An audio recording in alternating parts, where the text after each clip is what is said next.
machines there, and so we had a dream machine, brain machine room for the party. That was tons of fun.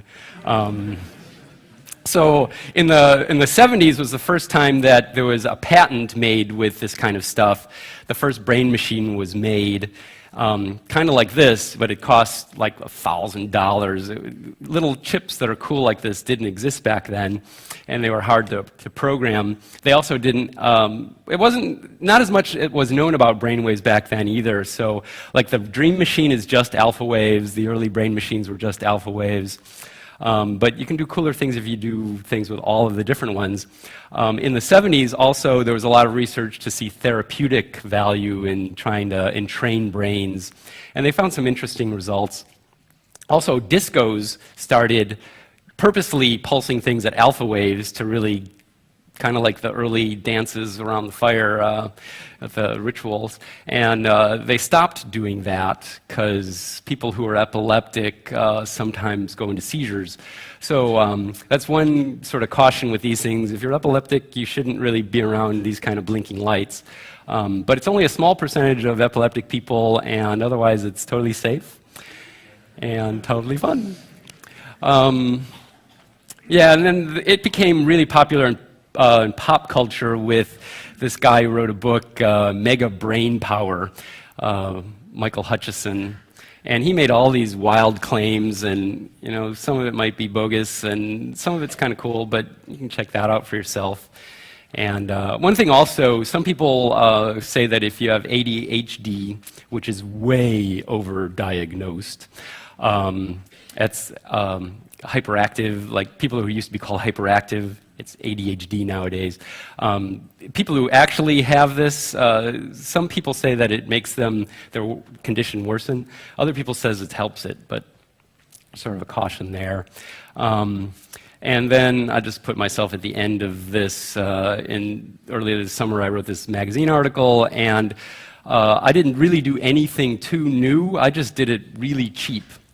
These things exist commercially, but for $100 to hundreds of dollars to thousands of dollars, and this thing you can build for $30 US, 20 euros, whatever, and you can do it yourself. It's fun, and yeah, they're popular at parties.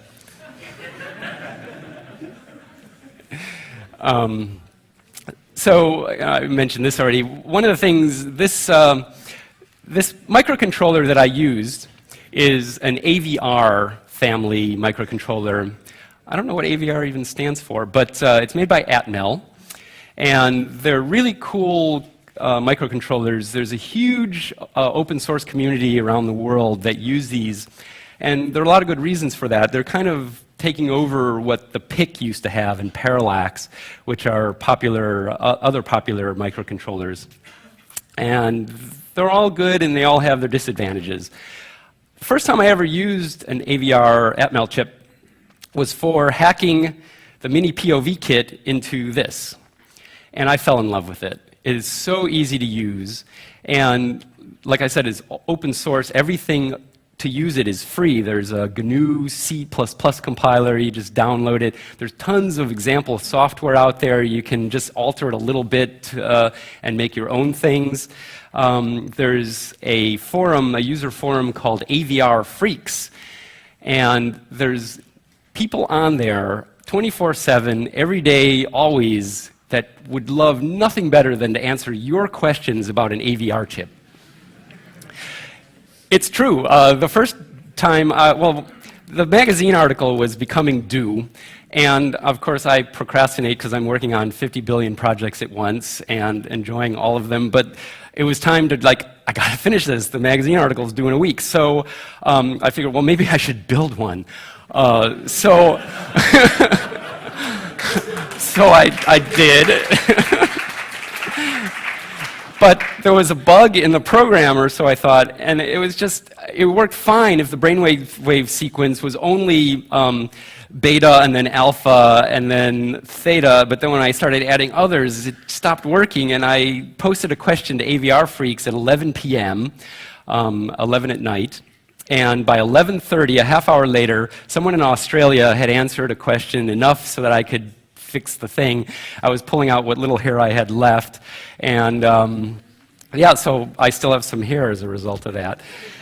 It's a really great thing. So, and there's a community of people all around on Lady Ada's website. Again, she's the one who makes this kit, and she's doing a talk after mine in Saal 1, and I can count to 1 in German. So she makes a lot of cool kits, including that one, and she has a user forum on hers where there are a lot of people who communicate with each other to help each other make cool things out of these. This thing, yeah, let me play this. So the Brain Machine works with pulsing lights at brainwave frequency and pulsing sound at brainwave frequencies. The brainwave frequencies are pretty much all below the range of human hearing. So you can't just pulse speakers at those frequencies. It's kind of like loud clicks, it's kind of ugly, and it's more effective though if you use binaural beats.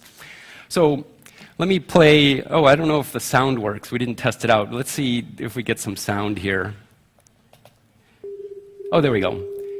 So there's one tone, you can hear that. Now that is the bass tone that I'll play in one of these speakers. In the other speaker, I play a tone which is just a little bit different. It's a little higher. And if I play them both together, what happens is you perceive the difference between the two tones. So when I want to entrain someone's brain to alpha, I'll blink these lights at alpha frequencies, which is 11 hertz. And then I'll have the bass tone and the offset tone so that the difference is 11 hertz. And this will play first the bass tone, 200 hertz, then the other tone, the offset of 211, then you'll hear both together.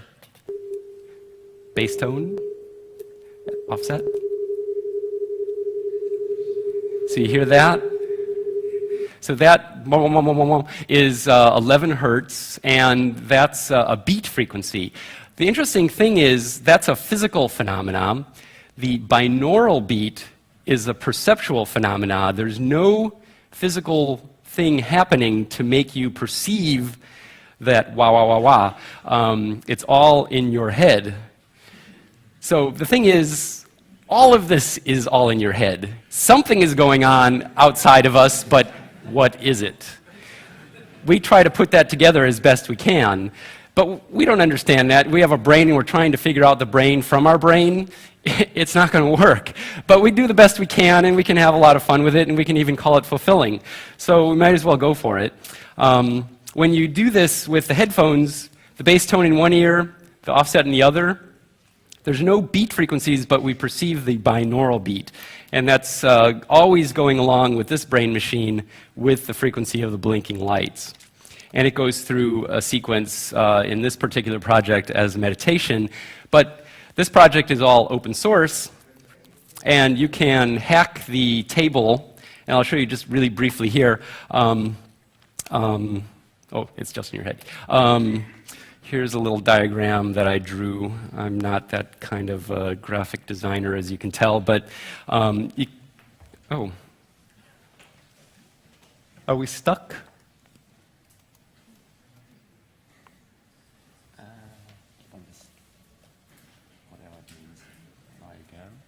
Ah,